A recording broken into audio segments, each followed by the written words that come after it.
Today on Dueling Doctors, when it comes to medicine, we're all about the hard facts. So where do you go when you're faced with a medical mind-bender? Today we're unraveling 3 medical mysteries that almost every doctor has tried to get to the bottom of: fainting, autism, and anorgasmia. Yes, it's exactly what it sounds like, the inability to have an orgasm. What causes these problems, and more importantly, how can we treat them? Doctors from the worlds of holistic natural medicine and conventional Western medicine square off on how to approach these important issues. We've got some great information for you coming up right now. It's holistic and natural versus conventional health experts with different opinions and one goal: to help you live a healthier life. Dueling Doctors. Hi everyone, I'm Dr. Frank Spinelli. Each week on Dueling Doctors, we are joined by experts from the worlds of Western and natural medicine to debate and discuss the best ways to treat various conditions. Here to present a more holistic approach is Dr. Christine Gedrick, and with the more conventional slant, we have cardiologist and television medical correspondent, Dr. Kevin Campbell. Welcome, both of you. Thank you so much. Great to be here today. Glad you are. It's a pleasure. Our first topic is something that happens to almost everyone at some point in their life: fainting. But why does it happen, and when is it a sign of something more serious? Fainting is a loss of consciousness, medically referred to as syncope. The most common cause of fainting is vasovagal syncope, and that is when your body reacts to a trigger, resulting in a sudden drop in heart rate and blood pressure, and this leads to low blood flow to the brain, and the result is a loss of consciousness. Now you know what it is. Each of our doctors has up to 1 minute to give us their best preventative tips to stop from swooning. We flipped a coin before the show to see who would go first. And guess what, Dr. Campbell? You ready? You're looking a little peaked. Are you going to faint? I'm not going to faint today. Okay, I'm good to go. All right, so I know classic signs we probably all do. Patient comes in, gets their blood drawn, boom, they're on the floor. Exactly. Common vasovagal syncope. What are there other examples that you could give, and what's your approach? So syncope, or passing out, or falling out, as we say in the South, is almost the most difficult thing I have to diagnose. It's very difficult to come up with a cause. What I have to do is rule out the things that are going to kill people first: heart disease, heart attacks, dangerous heart rhythms, strokes. Those types of things are so vitally important to rule out. However, 60% of the time, I don't have a cause for that falling out spell, and that can be very frustrating to patients, to physicians, and it's my job to figure out why they're falling out. So for the most part, a single episode, let's say in a young person or even a middle-aged person, is benign. It could be they had too much to drink, alcohol, they could have been out in the sun.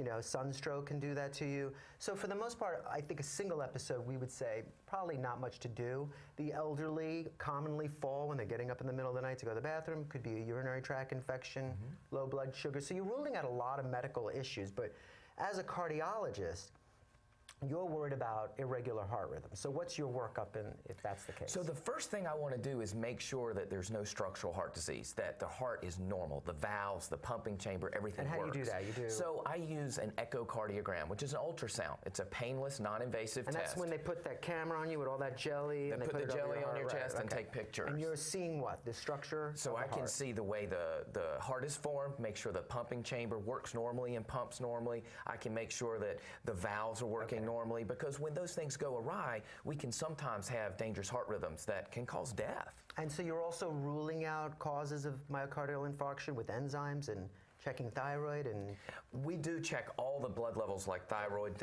and other things of that sort. Other things we want to do is take a really good history. Of course. Almost 3/4 of the time, just by talking to the patient and putting a stethoscope on the patient, we can come up with a pretty reasonable idea of what's going on. Where does this come in? So this Let me say. is a Zio patch. When we have heart rhythms. Zio, like Z, like Z-I-O. that's Italian for uncle. You know that. I did not know that. It is. See, Well, I digress. Don't worry about it. So it is a monitor that we place on the chest like a Bare large Band-Aid. chest, right on there, and it just adheses. It's an adhesive. It's It really, sticks really right on. sticky, and it stays on for up to 2 weeks. You can go swimming, you can do anything with it, but it watches your heart rhythm. It's almost as if I were sitting on your shoulder and visiting with you for 2 weeks, That is which some you wouldn't want me to visual. do. Yeah.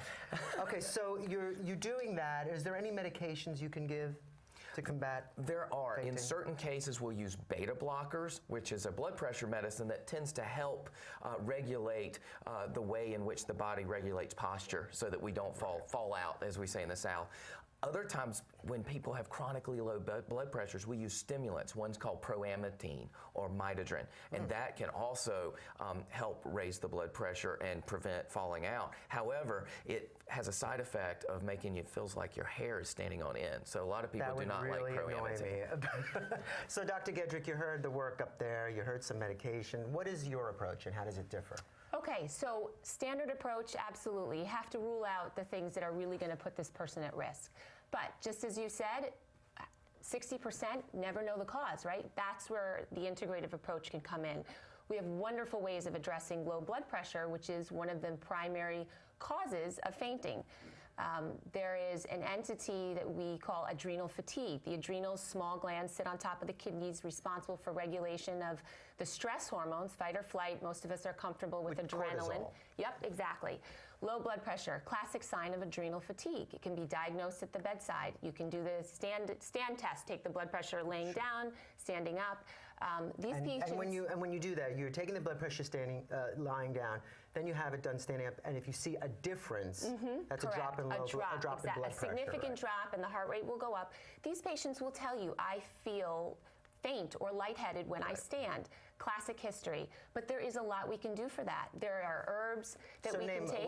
Like specifically. There are several, and they are referred to as adaptogens. It's a general class. It means that they help to adapt or regulate in the body. Classic is rhodiola. Rhodiola. I always remember that Wonderful. because it's the Viking. Yes. I always remember the Wonderful, Viking. wonderful. And The so Vikings interesting, right? discovered That it. these Good for traditional, endurance. yes, absolutely. Right. But so many traditional cultures used to take these adaptogenic herbs before they went into battle. That's how they got their adrenal glands ready to fight. That's how the Vikings won a lot of right? wars. So Okay. ashwagandha, Ayurvedic herb, same thing, an adrenal adaptogen. Is that similar to, is that Chinese ginseng? Similar, Very exactly. similar? Yes, that's kind of the Indian version ginseng, of yes. Chinese ginseng. And there's Siberian, and there's two kinds. There's Eleuthero, and then there's Panax ginsengs. That's the Asian ginseng. They are all basically doing the same thing. They are adaptogenic to the adrenal glands. In more severe cases, we'll even give glandulars, where we actually give back some bovine adrenal gland. Certainly, you don't want to do this in a vegetarian. I want to ask one question to both of you in these cases. What about the role of salt? We hear so many bad things. Does salt get a bad rap? We may have different opinions. I say sea salt. Love sea salt. Salt to taste, salt, everything with sea salt. And it could help with your blood pressure. It's balanced. But of course, you're going to have perhaps a slightly different opinion. You have to balance the risk and the benefit. In the right patient, salty potato chips are really good to prevent syncope. I didn't say potato chips. I said You got to taste good. All right, we need to take a break. I'm sorry. But up next, we're going to shed some light on a very controversial issue that has been all over the news: autism. I know, I'm sorry. I love sea salt. No, kosher salt as well as.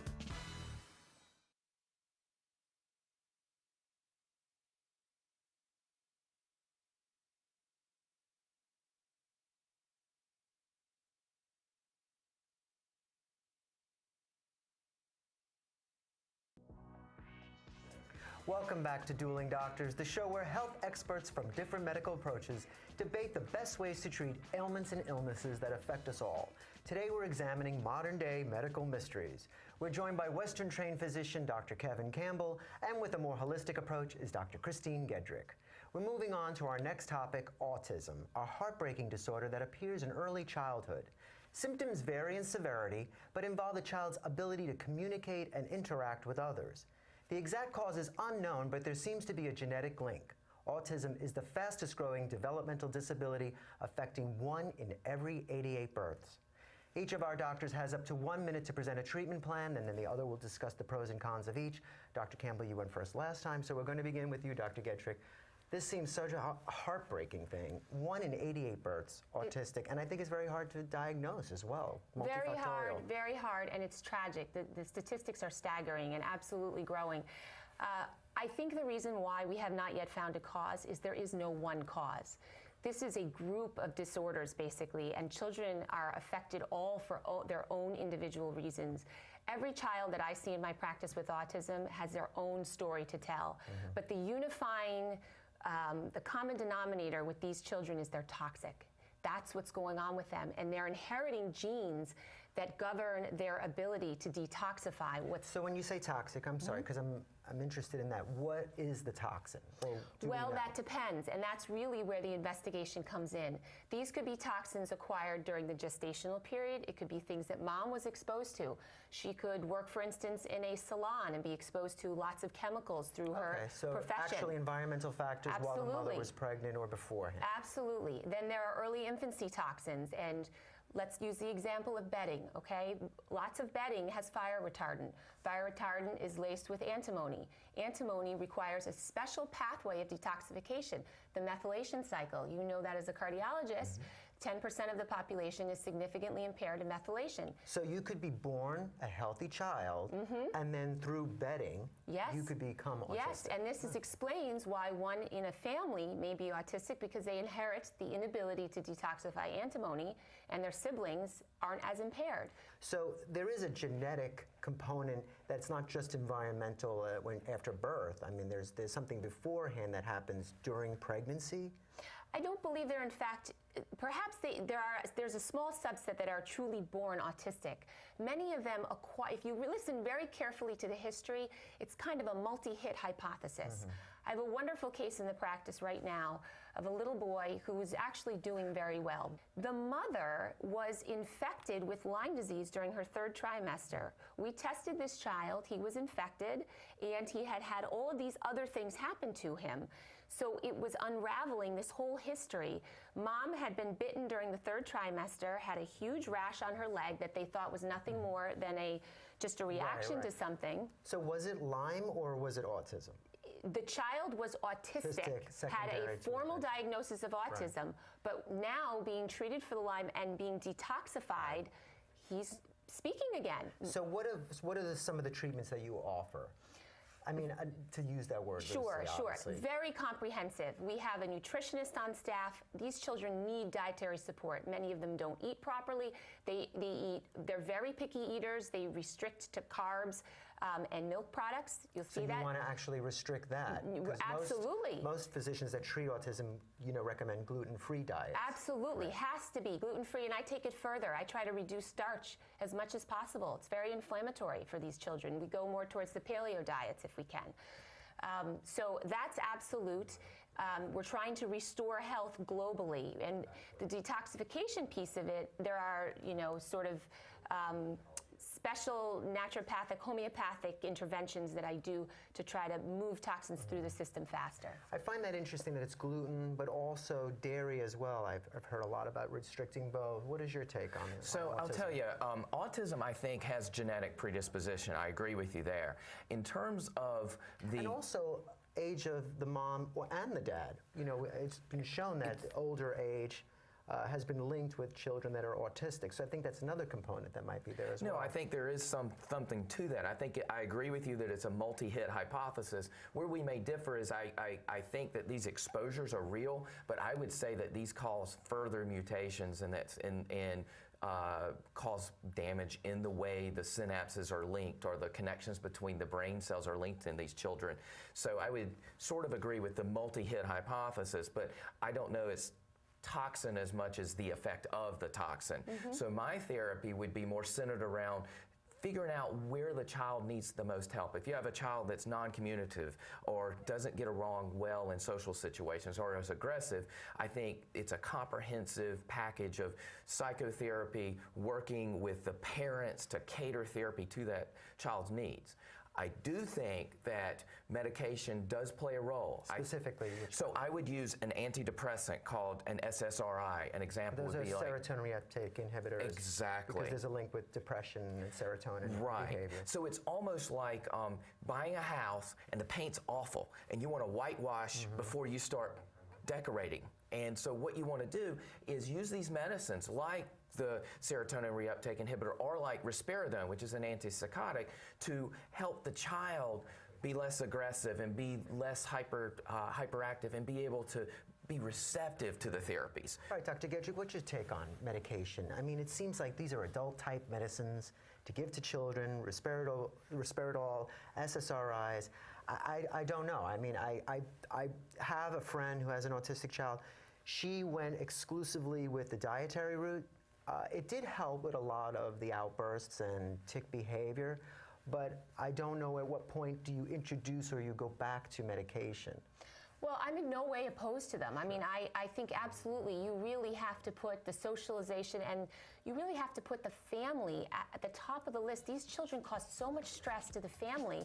There may be other siblings involved. And so harmony and trying to get everybody, you know, it really takes a family to help with these children because they need so much attention. Well, thank you both very much. That was a lot of great discussion. We're going to take a break, and when we come back, a medical mystery that leaves millions of people feeling frustrated. Anorgasmia, the inability to have an orgasm.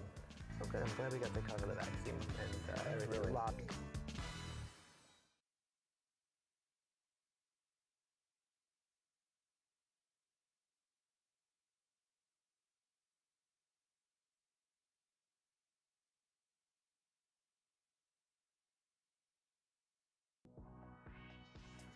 Welcome back to Dueling Doctors. We're getting to the bottom of medical mysteries today, and it's time to talk about anorgasmia, the inability to have an orgasm.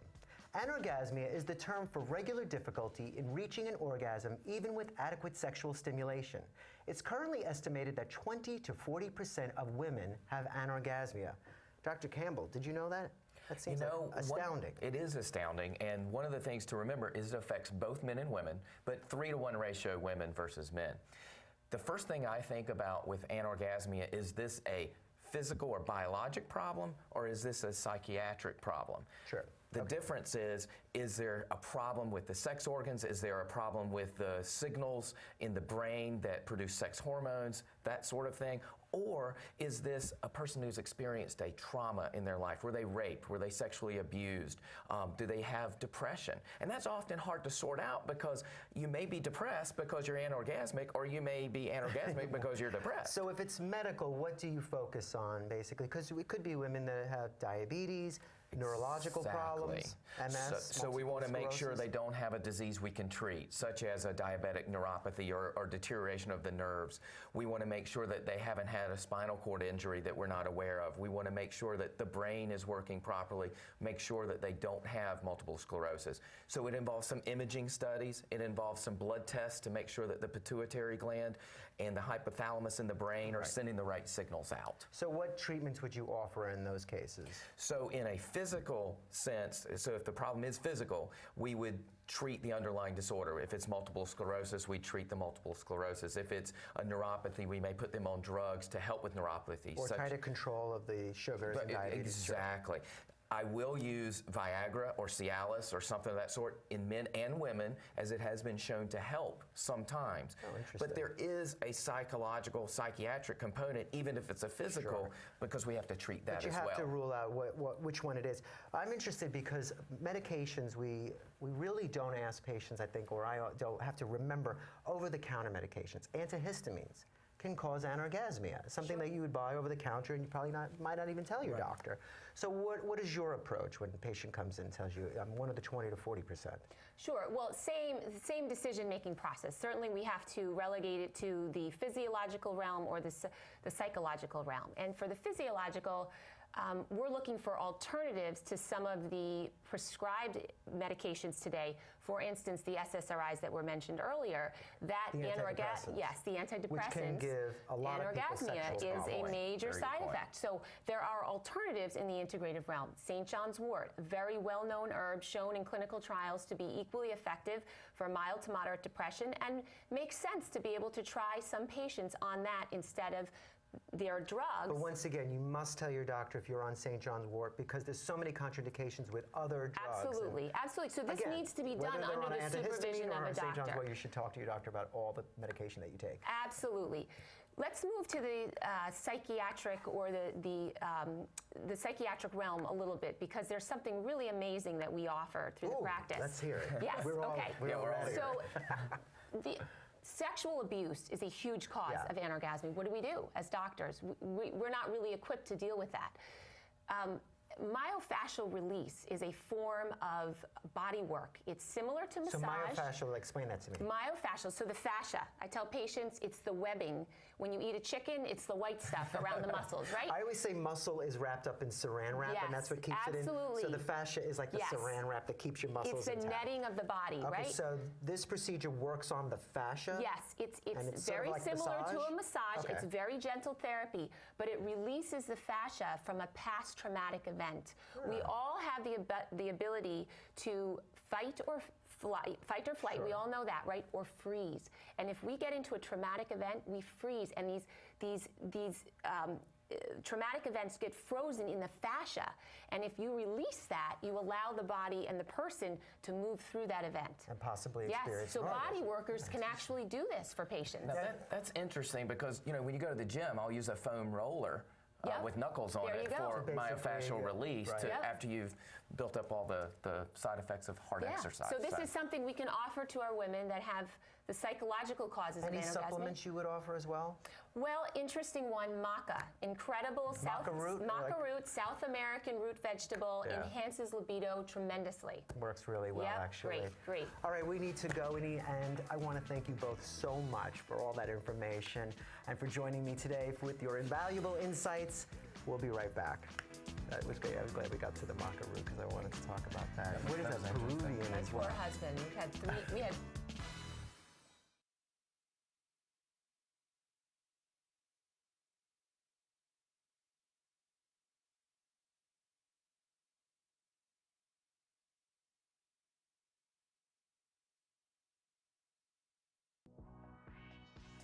Welcome back. I hope you learned a lot today during our Medical Mysteries episode.